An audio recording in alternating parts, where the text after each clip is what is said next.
Hi hello నమస్తే welcome to Q News. మీ సిద్ధంగా సుదర్శన్. సామాజిక సంస్కర్త, హేతువాది, ద్రవిడ ఉద్యమ పితామహుడు మరియు తమిళనాడు సమాజంపై చెరగని ముద్ర వేసిన గొప్ప నాయకుడు ఈవి రామస్వామి నాయకర్. ఆయనే మనకు సుపరిచితమైన పెరియార్. ఆయన జీవితం, ఆలోచనలు, ఉద్యమాలు సమాజంలో ఎలాంటి మార్పు తెచ్చాయి? ఈ కథనంలో మనం ఆయన ప్రస్థానాన్ని, సమాజంపై ఆయన ప్రభావాన్ని చూసే ప్రయత్నం చేద్దాం. Welcome to special story.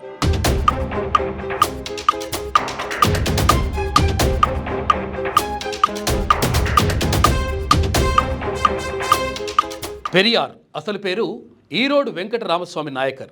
1879 September 17న తమిళనాడులోని ఈరోడ్లో సంపన్న వ్యాపార కుటుంబంలో జన్మించారు.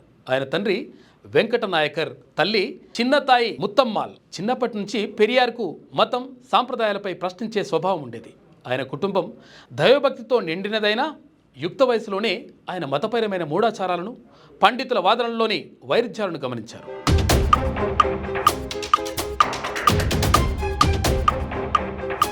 కాశీ తీర్థయాత్ర సందర్భంగా ఆయన అనుభవించిన అవమానం ఆయన జీవితంలో ఒక మలుపుగా నిలిచింది.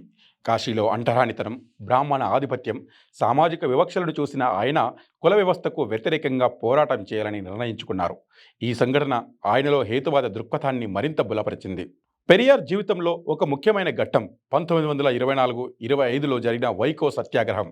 ట్రావెన్కోర్ సంస్థానంలో వెనుకబడిన వర్గాలకు దేవాలయ ప్రవేశ హక్కు కోసం ఆయన నాయకత్వం వహించిన ఈ ఉద్యమం దక్షిణ భారతదేశంలోని తొలి సత్యాగ్రహంగా గుర్తింపు పొందింది. ఈ పోరాటంలో ఆయన 2 సార్లు జైలు శిక్షను కూడా అనుభవించారు. కేరళ ప్రజలు ఆయనను వైకం వీరుడిగా కీర్తించారు. ఈ ఉద్యమం కేవలం దేవాలయ ప్రవేశం కోసం మాత్రమే కాదు, సమాజంలో కుల ఆధారిత వివక్షలను తొలగించడానికి ఒక పెద్ద అడుగనే చెప్పాలి. పెరియార్ ఈ సందర్భంగా చెప్పిన మాటలు ఇప్పటికీ ప్రచారంలో ఉన్నాయి. సమాజంలో సమానత్వం లేకుండా ఆత్మగౌరవం సాధ్యం కాదు. పెరియార్ 1919లో భారత జాతీయ కాంగ్రెస్లో చేరారు. కానీ 1925లో ఆ పార్టీ బ్రాహ్మణ ఆధిపత్యాన్ని సమర్థిస్తుందని భావించి నిష్క్రమించారు. ఆ తర్వాత 1916లో స్థాపించబడిన సౌత్ ఇండియన్ లిబరల్ ఫెడరేషన్లో చేరి 1939లో దాన్ని ద్రవిడర్ కలగం అనే సామాజిక సంస్థగా మార్చారు. ఆత్మగౌరవ ఉద్యమం ద్వారా పెరియార్ స్త్రీల హక్కులు, కుల వివక్ష నిర్మూలన, మూఢాచారాలపై పోరాటం చేశారు.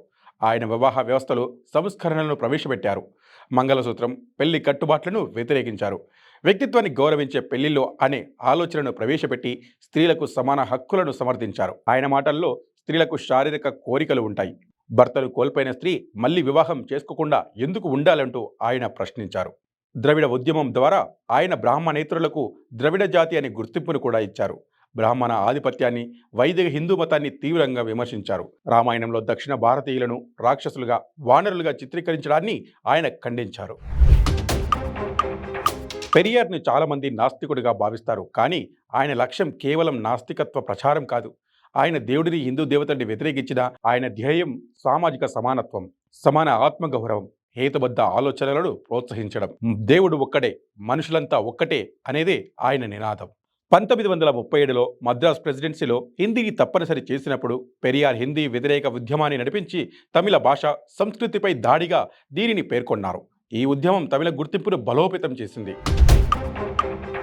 పెరియార్ ఆలోచనలు తమిళనాడు రాజకీయాలు, సాంస్కృతిక జీవితంపై లోతైన ప్రభావం చూపాయి. ఆయన జన్మదినం తమిళనాడులో సామాజిక న్యాయ దినోత్సవంగా జరపబడుతోంది. ఆయన నాయకత్వంలో జస్టిస్ పార్టీ 1927లో కమ్యూనల్ గవర్నమెంట్ ఆర్డర్ను జారీ చేయించి రిజర్వేషన్లను ప్రవేశపెట్టడంలో కీలక పాత్ర పోషించింది.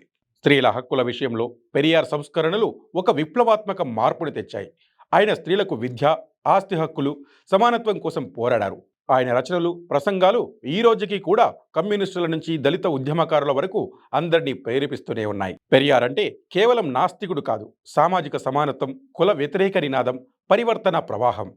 ఇది ఆయన సమాజంపై చూపిన ప్రభావాన్ని వివరించే ప్రయత్నం చేస్తుంది. పెరియార్ ఆలోచనలు సంచలనాత్మకమైనవి, అందుకే వివాదాస్పదంగా కూడా మారాయి. ఆయన 2వ వివాహం, హిందూ మత విమర్శలు కొంతమంది అభిమానులను దూరం చేశాయంటూ కొన్ని వర్గాలు పేర్కొంటాయి. అయినప్పటికీ ఆయన లక్ష్యం సమాజంలో హేతుబద్ధ ఆలోచనలను, ఆత్మగౌరవాన్ని పెంపొందించడమే. పెరియార్ ఒక వ్యక్తి కాదు, ఒక ఉద్యమం.